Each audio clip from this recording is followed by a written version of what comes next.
राजा अंग एक धर्मपरायण और नीतिवान राजा थे, लेकिन दुर्भाग्य से उनके राज्य में पुत्र प्राप्ति नहीं हो रही थी। लंबे समय तक यज्ञ और तपस्या के बाद अंग को पुत्र रत्न की प्राप्ति हुई, जिसे उन्होंने वे नाम दिया। यह बालक प्रारंभ में तेजस्वी, बहादुर और चतुर प्रतीत हुआ, लेकिन जैसे जैसे वैन बड़ा हुआ, उसमें क्रूरता और अहंकार का भाव बढ़ता चला गया।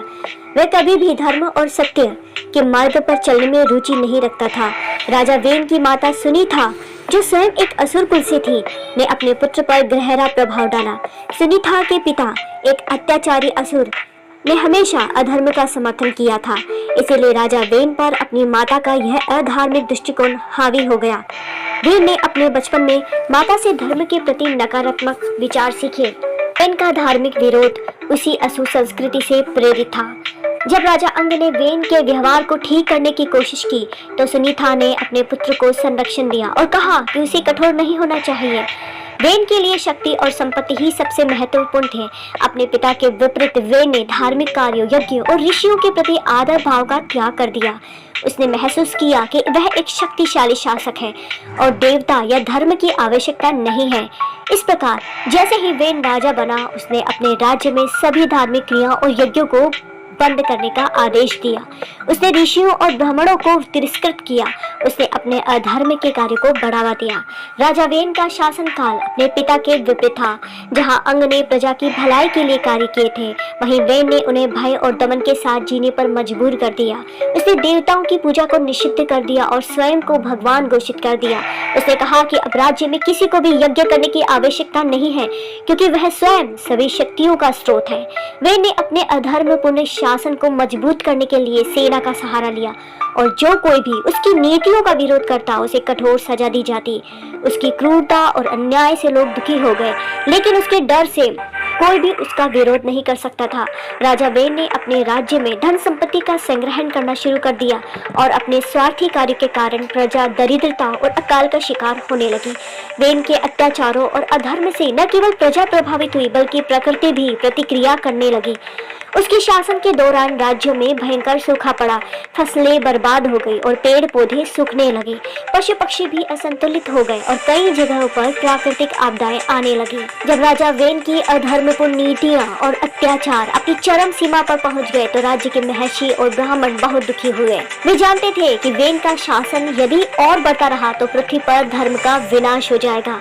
इसीलिए उन्होंने वेन को सही रास्ते पर लाने के लिए एक सभा बुलाई। सभी महर्षियों ने मिलकर निर्णय लिया कि वे राजा वेन को समझाएंगे और उसे धर्म के मार्ग पर वापस लाने का प्रयास करेंगे। ऋषियों की एक टोली राजा के दरबार में पहुंची और वेन से विनम्रता से कहा, हे राजन, आप इस राज्य के शासक हैं, लेकिन आपको यह समझना चाहिए कि धर्म और यज्ञ ही पृथ्वी पर संतुलन बनाए रखते हैं।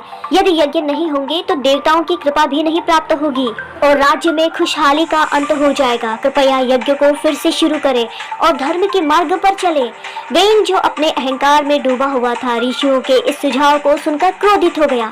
उसने उत्तर दिया, मैं इस राज्य का राजा हूँ और मेरे शासन काल में देवताओं की कोई आवश्यकता नहीं है। मैं स्वयं ही भगवान हूँ और मेरी पूजा की जानी चाहिए।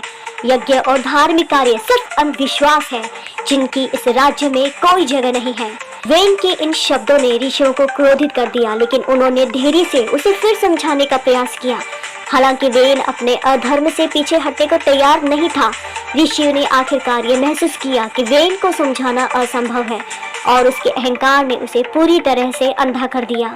जब ऋषियों ने देखा कि वेन का उद्धार अब संभव नहीं है और वह धर्म की उपेक्षा कर रहा है, तब ऋषियों ने सामूहिक रूप से एक कठोर निर्णय लिया। महर्षियों ने राजा वेन को शाप देने का निश्चय किया, ताकि उसकी क्रूरता और अधर्म का अंत हो सके। ऋषियों ने अपने तपोबल से राजा वेन को शापित किया और तुरंत ही राजा का जीवन समाप्त हो गया।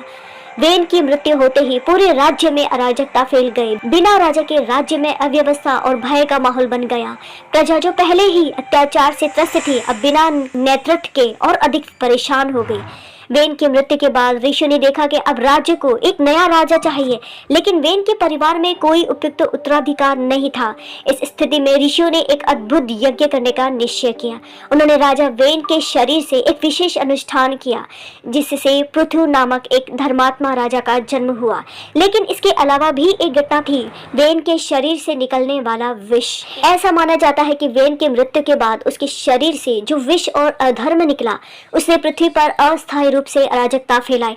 इस विष का प्रतिनिधित्व अधर्म के बढ़ते प्रभाव के रूप में किया, और जो पृथ्वी के अवतरण से पहले एक बड़ा संकट बन गया था। ऋषियों ने विशेष अनुष्ठानों द्वारा इस अधर्म को समाप्त किया, जिससे पृथ्वी का धर्म का युग प्रारंभ हुआ। पृथ्वी वही राजा थे। पृथ्वी ने अपने शासन काल में न केवल धरती को फिर से कृषि योग्य बनाया, बल्कि धर्म की पुनः स्थापना भी की। पृथ्वी जो वेन के अत्याचारों से दुखी होकर बांझ हो गई थी, उसने पृथ्वी की प्रार्थना से फिर से अपनी उपजाऊ शक्ति प्राप्त की। इस प्रकार पृथ्वी का नाम पृथु के नाम पर रखा गया था। वेन के शरीर से पृथु का जन्म धर्म और न्याय की पुनः स्थापना के रूप में हुआ, जिसने यह दिखाया कि सत्य और धर्म का अंत कभी नहीं हो सकता है। राधे राधे।